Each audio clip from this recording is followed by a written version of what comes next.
Well, good morning, everybody. Just arrived last night back from NATO, 2 days apart from my battle buddy, so it's good to see him this morning. Good to see you, Mr. Chairman. You too, sir. Where there was a historic outcome. I want to start with that real quick. I think there's so much news, so many things happening that oftentimes big, momentous moments get missed. What President Trump accomplished in NATO yesterday was game-changing and historic. A shift in burden sharing to European responsibility in NATO that most would have said was impossible at the beginning of his term. But he said NATO needs to pay up. They started in the first term, and here in his second term, we've accelerated that. 32 NATO countries committed to spending 5% of their GDP on defense, on actually investing in the NATO alliance. So I hope with all the ink spilled, all of your outlets find the time to properly recognize this historic change in continental security that other presidents tried to do, other presidents talked about. President Trump accomplished it. It's a huge deal. You see, we're here this morning because in hunting for scandals all the time, in trying to find wedges and spin stories, this press corps and the press corps miss historic moments. You miss historic moments like 5% at NATO, which when you hear, I was in the closed door briefing, I wish there could have been cameras in there. When you heard the prime ministers and presidents of other countries, to a man and to a woman, looking at President Trump and saying, this never could have happened, never would have happened. It seemed impossible 5 years ago, 2 years ago, 8 years ago, but here we are because of your leadership. If you asked them the question, I bet they'd say the same thing. But searching for scandals, you miss historic moments, like recruiting at the Pentagon. Historic levels in the Army, the Air Force, and the Navy. Yeah, maybe there'll be a little mention here or there, but because it was under President Trump's leadership, because Americans are responding to him as commander-in-chief, the press corps doesn't want to write about it. Or bring us to the topic of the moment, the highly successful strikes in Iran. Let me read the bottom line here. President Trump directed the most complex and secretive military operation in history, and it was a resounding success, resulting in a ceasefire agreement and the end of the 12-day war. There's been a lot of discussion about what happened and what didn't happen. Step back for a second. Because of decisive military action, President Trump created the conditions to end the war, decimating, choose your word, obliterating, destroying Iran's nuclear capabilities. I want to read some of the assessments that have been provided, because whether it's fake news, CNN, MSNBC, or the New York Times, there's been fawning coverage of a preliminary assessment. I've had a chance to read it. Every outlet has breathlessly reported on a preliminary assessment from DIA. I'm looking at it right now. Again, it was preliminary, a day and a half after the actual strike, when it admits itself in writing that it requires weeks to accumulate the necessary data to make such an assessment. It's preliminary. It points out that it's not been coordinated with the intelligence community at all. There's low confidence in this particular report. It says in the report there are gaps in the information. It says in the report multiple linchpin assumptions are what this assessment, a linchpin assumption, you know what that is? That means your entire premise is predicated on a linchpin. If you're wrong, everything else is wrong.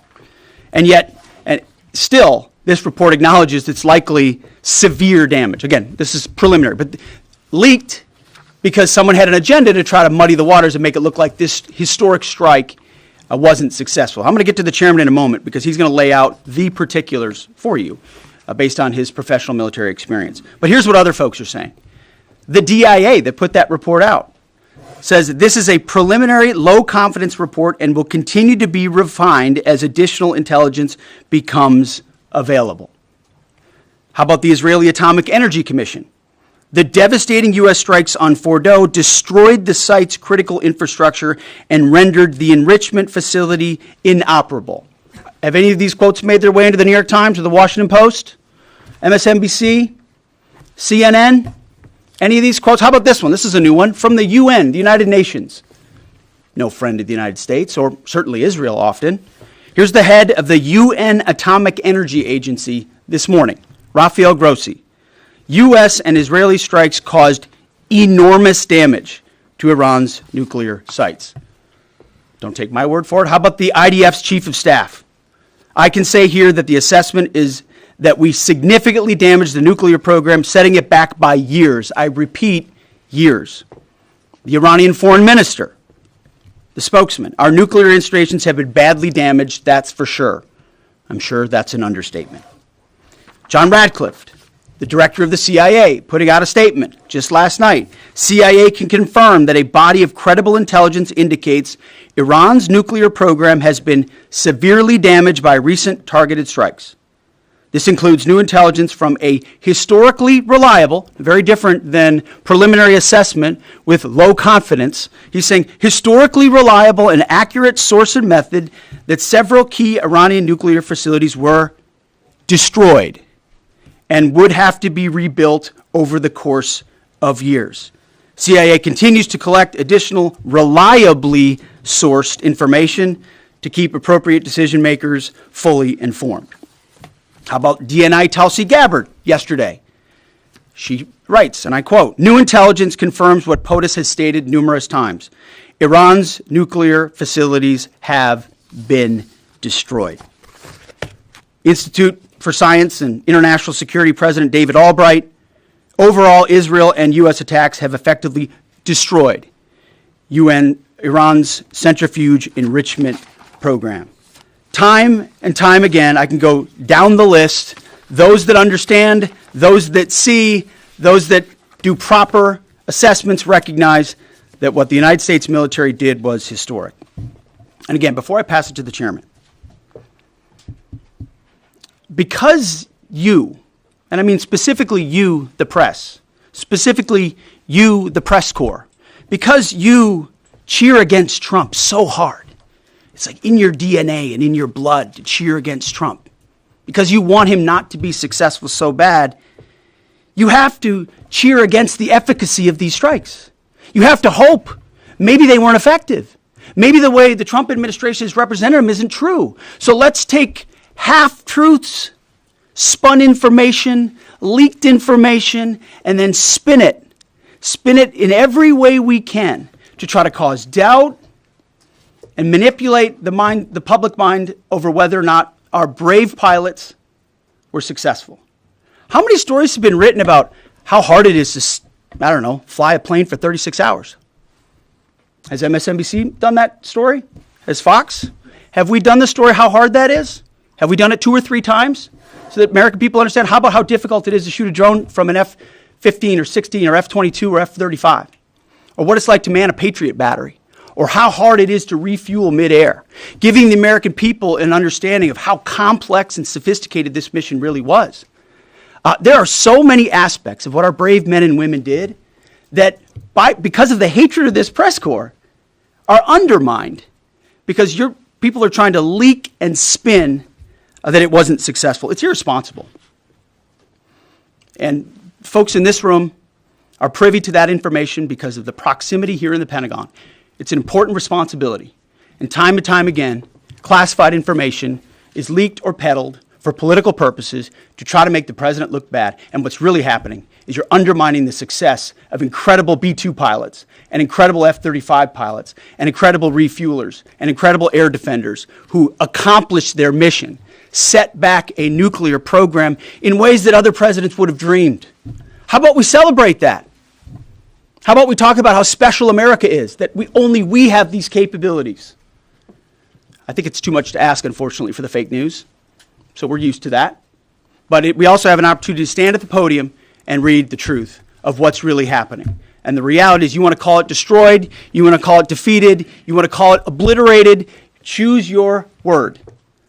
This was an historically successful attack, and we should celebrate it as Americans. And it gives us a chance to have peace, chance to have a deal, and an opportunity to prevent a nuclear Iran, which is something President Trump talked about for 20 years, and no other presidents had the courage to actually do. So with that, I want to hand it over to the chairman of the Joint Chiefs. They've done technical analysis on this, not just on the strike, but also on our Patriot defenders on Al-Udeid.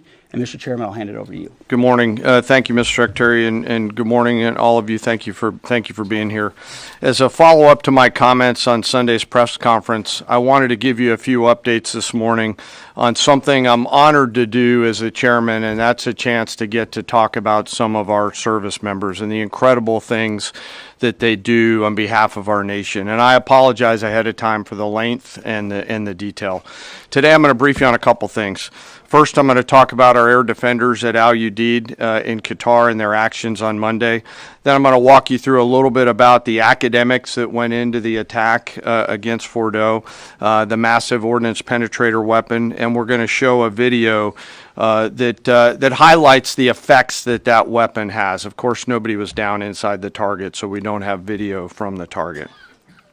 First, on Monday, as the President has stated, on Monday morning we began to receive indications and warnings that Iran intended to attack U.S. bases in the region. That morning, building on the work that CENTCOM Commander Eric Kurilla had done, and on the orders of the President, at Al-Udeid Air Base in Qatar and around the region, we assumed a minimum force posture. Most folks had moved off the base to extend the security perimeter out away from what we assessed might be a target zone, except for a very few Army soldiers at Al-Udeid. At that point, only 2 Patriot batteries remained on base, roughly 44 American soldiers responsible for defending the entire base, to include CENTCOM's forward headquarters in the Middle East, an entire air base, and all the U.S. forces there. The oldest soldier was a 28-year-old captain. The youngest was a 21-year-old private who'd been in the military for less than 2 years. So let's put ourselves out there for a second. Imagine you're that young first lieutenant, you're 25 or 26 years old, and you've been assigned as the tactical director inside the command and control element. You, at that age, are the sole person responsible to defend this base. Listening next to you is your early warning operator whose job is to notify you of imminent attack. There's 5 people inside a vehicle and 5 people outside of a vehicle around these, a total of, as I said, 44. By the way, you've sat in the Middle East for years, deployed over and over again, extended multiple times, always being prepared, but unsure of when that particular day will come that you must execute your mission and not fail at doing it. In this case, these Patriot crews were deployed from Korea and Japan as part of our U.S. forces there to ensure that we had the most capable missiles in the CENTCOM area of responsibility. As the day continues, you start to hear more and more chatter in the information space about a pending attack. And as the sun starts to set in the west, you get orders from your higher headquarters to make sure that your missile batteries are pointed to the north. There are just a few other teammates. It's hot, you're getting nervous, and you expect an attack. Outside of those Patriot vehicles, your hot crew, which is 1 NCO and 4 additional soldiers, turns a key and relinquishes control of those missiles to that young lieutenant inside the vehicle. And you wait. You know that you're going to have approximately 2 minutes, 120 seconds to either succeed or fail. And then at approximately 12:30 p.m. on Monday, that's 7:30 p.m. in Qatar, as the sun sets in the west, Iran attacks. As the targets were detected, round after round of Patriot missiles are ejected from their canisters by an initial launch charge. Then the main solid rocket motor ignites. You can feel this in your body if you've ever been around a Patriot taking a shot. And round after round goes out and guides against those missiles coming inbound. We believe that this is the largest single Patriot engagement in U.S. military history. And we were joined in this engagement by the Qatari Patriot crews. I'm not going to tell you how many rounds were shot, but it was a bunch because of classified purposes. And we're aware that there's reports of something getting through. What we do know is there was a lot of metal flying around. Between attacking missiles being hit by Patriots, boosters from attacking missiles being hit by Patriots, the Patriots themselves flying around, and the debris from those Patriots hitting the ground, there was a lot of metal flying around. And yet our U.S. air defenders had only seconds to make complex decisions with strategic impact. These awesome humans, along with their Qatari brothers and sisters in arms, stood between a salvo of Iranian missiles and the safety of Al Udeid. They are the unsung heroes of the 21st century United States Army. And I know a lot of you have seen the videos online and the excitement as those Patriots departed their launchers and went up and guided.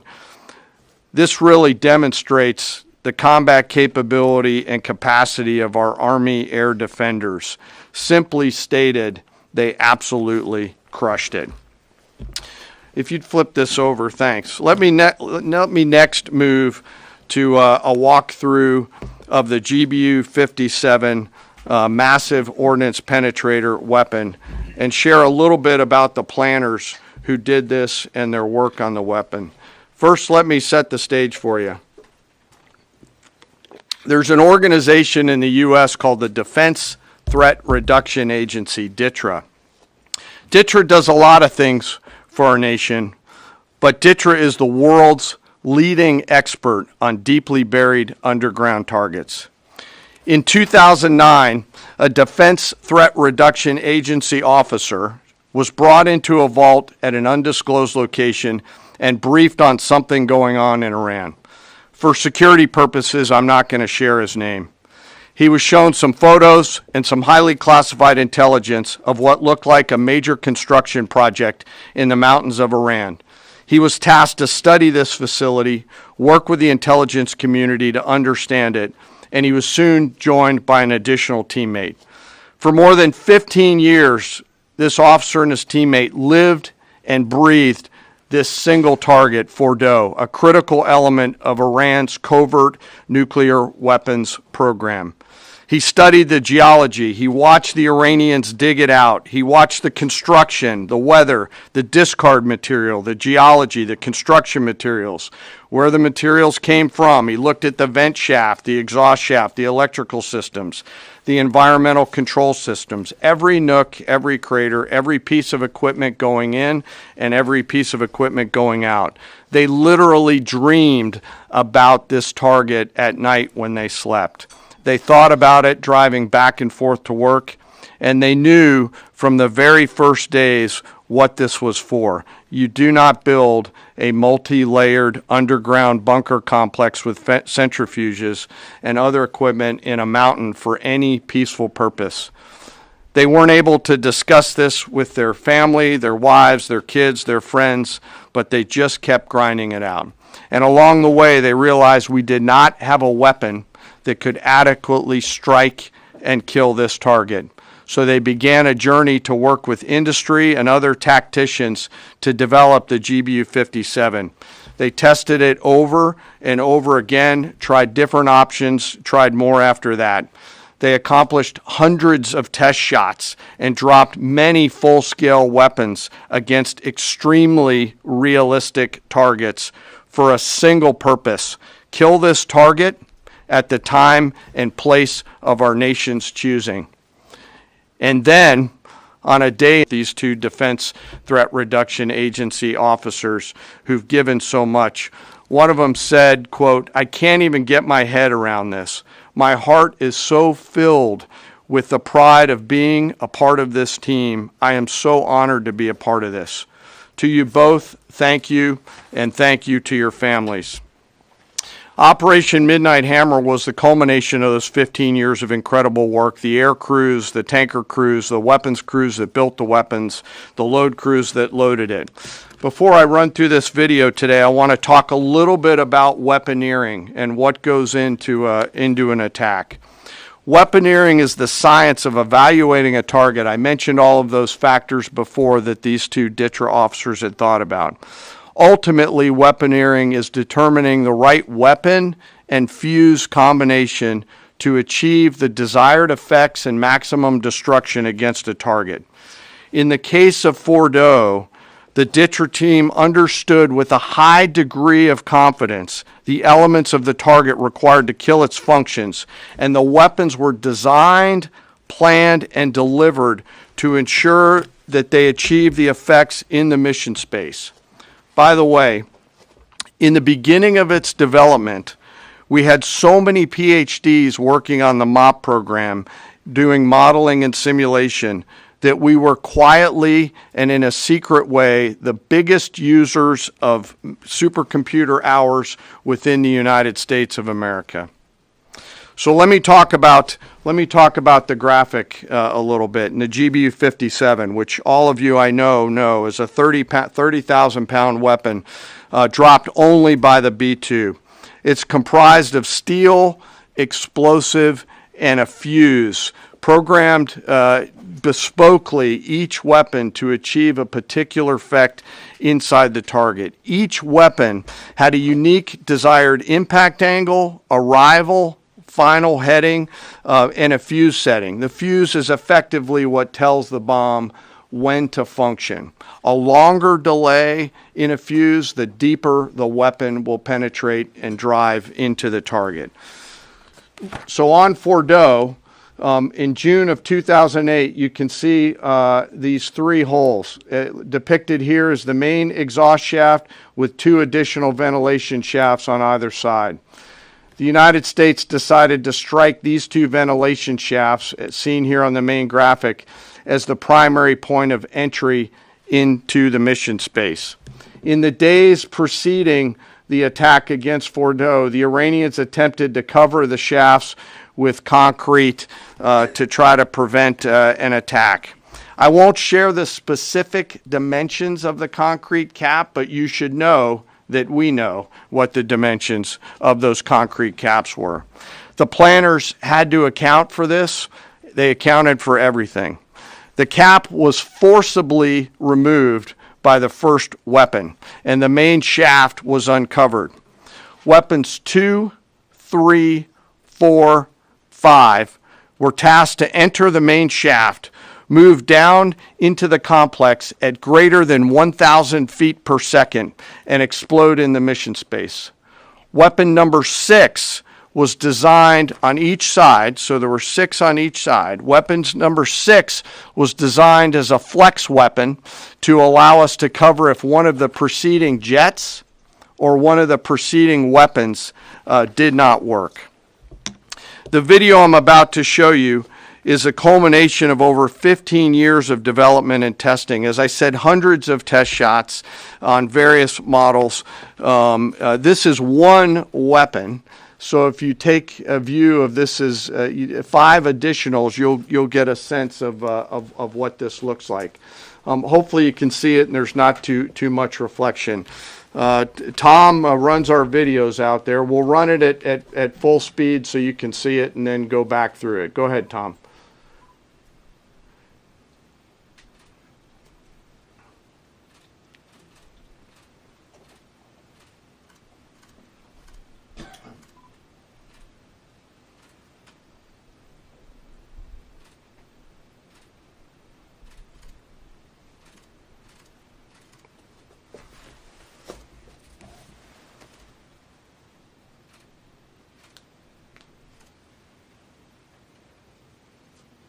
Keep it going for a minute. You'll see inside the mission space.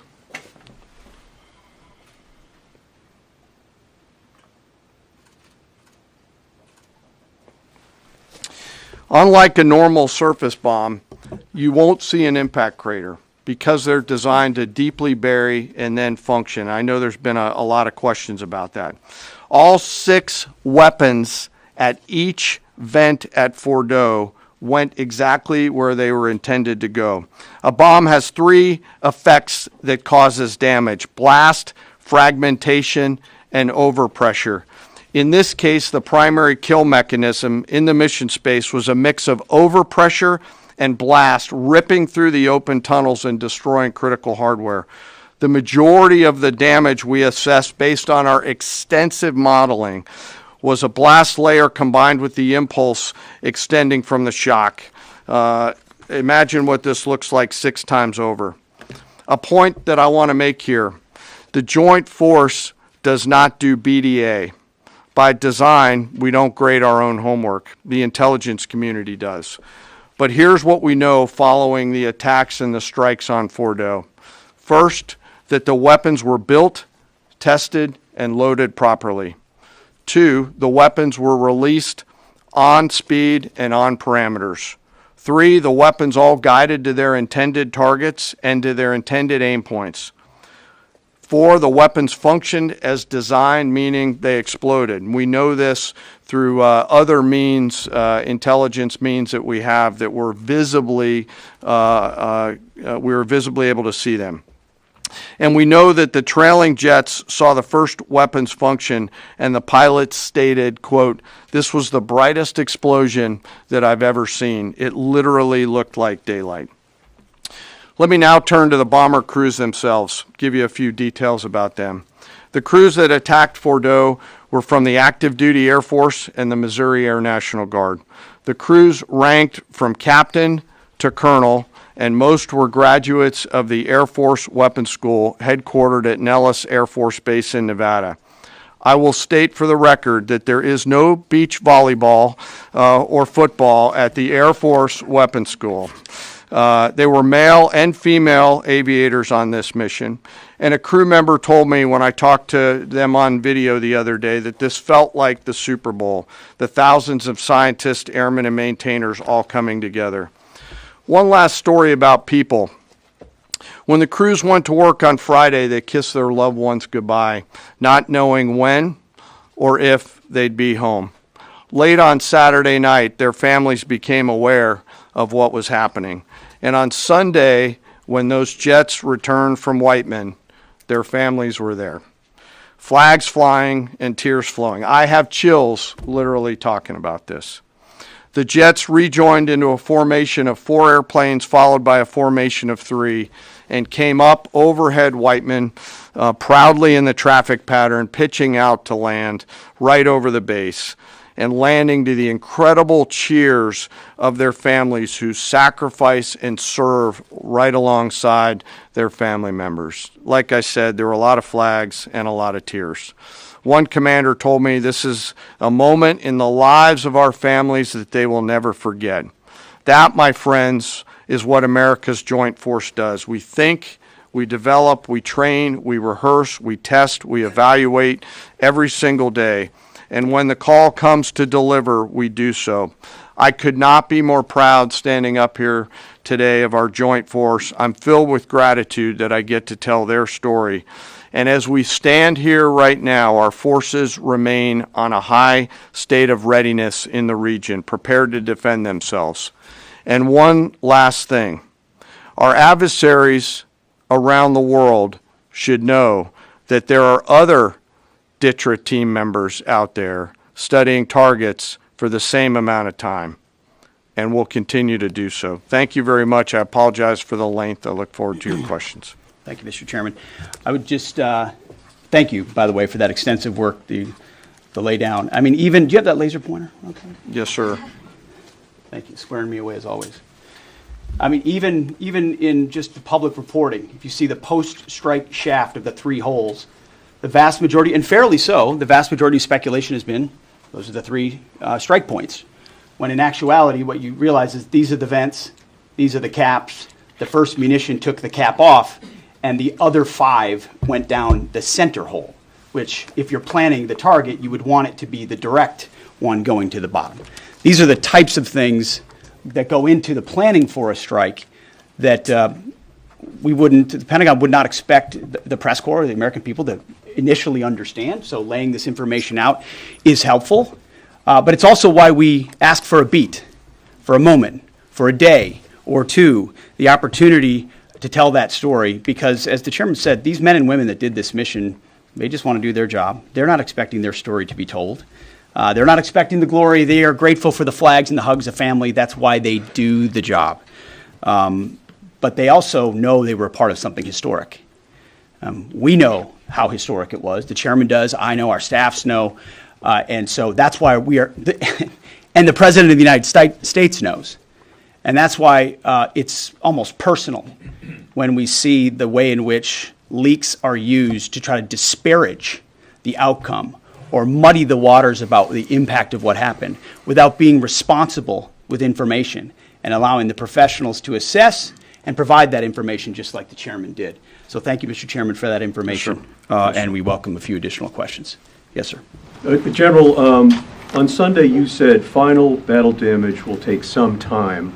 And you also said, I think BDA is still pending, and it would be way too early for me to comment on what may or may not still be there at the nuclear facility. So that was just over 3 days ago. So what has changed? Would you use the term obliterated as well? Sure, like I said, we don't do BDA. I'll refer that to the intelligence community. And You're talking with them. I mean, what changed in the past 3 days and make you so, you know? sir, I think I think I explained what changed. There was a great deal of irresponsible reporting based on leaks, preliminary information in low confidence. Again, when someone leaks something, they do it with an agenda.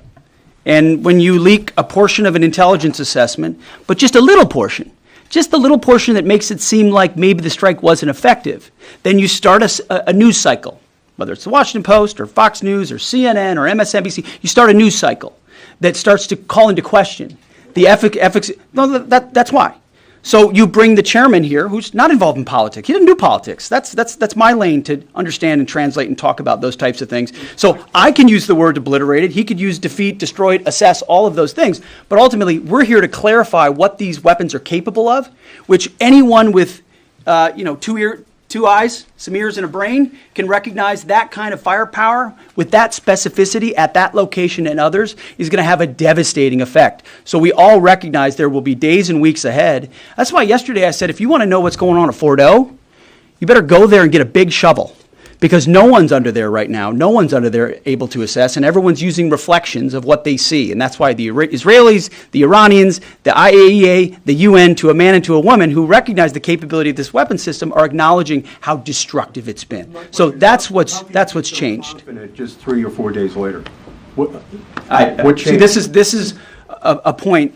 This is how difficult it is to actually manage. You just watched a video of what this weapon is capable of. That's where we find our confidence, is in the skill of men and women and the capability of the systems they employed and the recognition so far in the reflections that it was a highly successful mission. Sure, I think you could, I'd say go out, the IC should be able to help you answer that question. They look at a variety, as the Secretary has alluded to, we look at a variety of things. I don't do that, they do. All different sources of intel, which I'd refer you to them to get clarity on the end state. So again, I go back to the IC, whether it's Director Radcliffe or ODNI Gabbard. I read the statements at the beginning. They're the ones aggregating the intelligence, and they're saying nuclear facilities were destroyed and would have to be rebuilt over a number of years. Facilities were destroyed. What do we got right here? Sir, you cited a body of credible intelligence to suggest that the damage at Fordo and other places. What is that referring to, and when can we see it? I was reading from the CIA director's statement, which came out last night.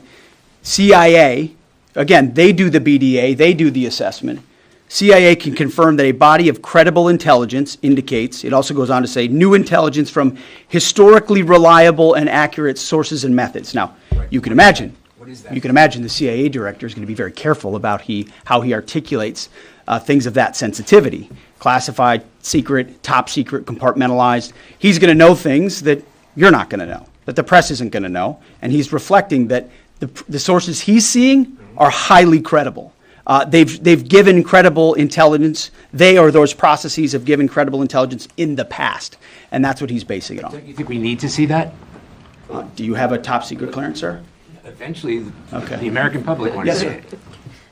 Yes. Yeah, you. I wanted to ask briefly just. No, not you. Checkered shirt. Oh. Right there. So Mike Glenn with the Washington Times. Yes, sir. Thanks, sir. Anybody who's ever read a Battalion S2 report after a fight knows that it's usually, the initial report is usually wrong, sometimes grossly so. Has what happened in this incident caused you all to sort of rethink the intelligence process or the dissemination, or do you think it's just a matter, I mean, if the process itself doesn't require any more adjustment? Well, I can tell you what the chairman told me in the Situation Room and reminded us all, which is alongside what you just said, sir, is that the first reports are almost always wrong. They're almost always incomplete, right? Anything, whether it's a squad level operation or a strategic level operation, the initial reflections you get are coming at you at a high rate of speed from a lot of different sources. So your job is to step back and assess them. And that's why we're urging caution about premising entire stories on biased leaks to biased publications trying to make something look bad. How about we take a beat, recognize first the success of our warriors, hold them up, tell their stories, celebrate that, wave an American flag, be proud of what we accomplished. And in the meantime, I can assure you, the chairman and his staff, the intelligence community, our staff and others are doing all the assessments necessary to make sure that mission was indeed successful. Yes, right there. Sir, thank you, Mr. Secretary. Iran has recognized that their nuclear program was indeed severely damaged, but they also said that the U.S. strikes only strengthened their ability and their determination to complete their nuclear program. How do you respond to that, sir? Is that a provocation from Iran? Well, I would say Iran's going to have to say a lot of things right now in order to bolster their image, especially internally. You know, in the media, there's a lot of things they'll say for domestic consumption. But we're watching very closely what they do. Again, that's the intel community. Our job as the chairman, the chairman laid it out so beautifully. Our job is to be prepared. And how proud are you? How proud am I? I didn't know the full story of those men and women 15 years ago who've been pointing at that target. That makes me proud to be an American. That's an awesome story. I hope we can tell more aspects of that in an unclassified way in the future. That's a great thing to know. Our job is to be prepared when the commander-in-chief calls based on those assessments. So, of course, our IC, the Intelligence Committee, will keep watching what Iran does and pay attention to that. But the president has created the contours, the opportunity for a deal, for peace, in something that the world said was intractable, that wasn't possible.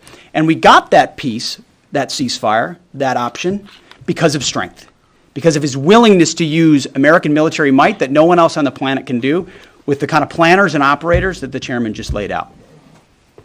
Yes, sir. Right there. Yep. Me, sir? Just a quick question. There's public imagery available saying that highly enriched uranium was moved out of Fordo before the strikes. Is that accurate? Have you seen that? And Mr. Chairman, a question for you.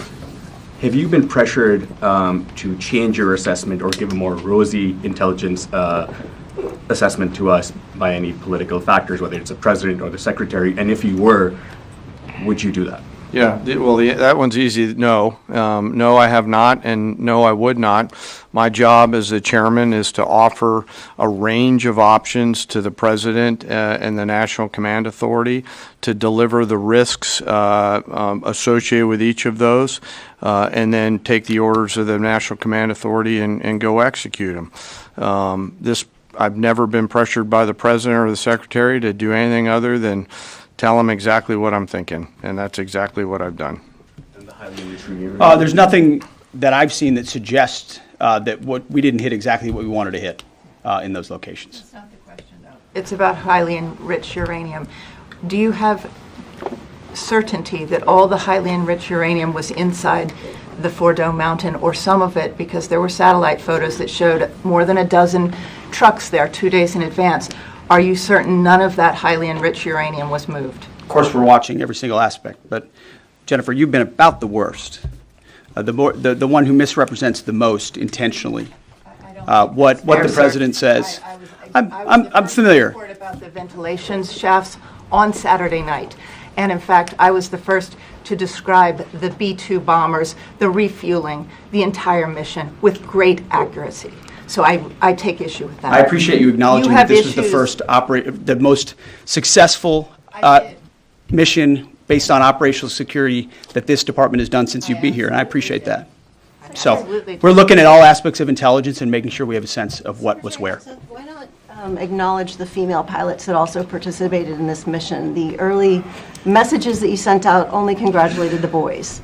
So when I say something like our boys and bombers, see, this is the kind of thing the press does, right? Of course, the chairman mentioned a female bomber pilot. That's fantastic. She's fantastic. She's a hero. I want more female bomber pilots. I hope the men and women of our country sign up to do such brave and audacious things.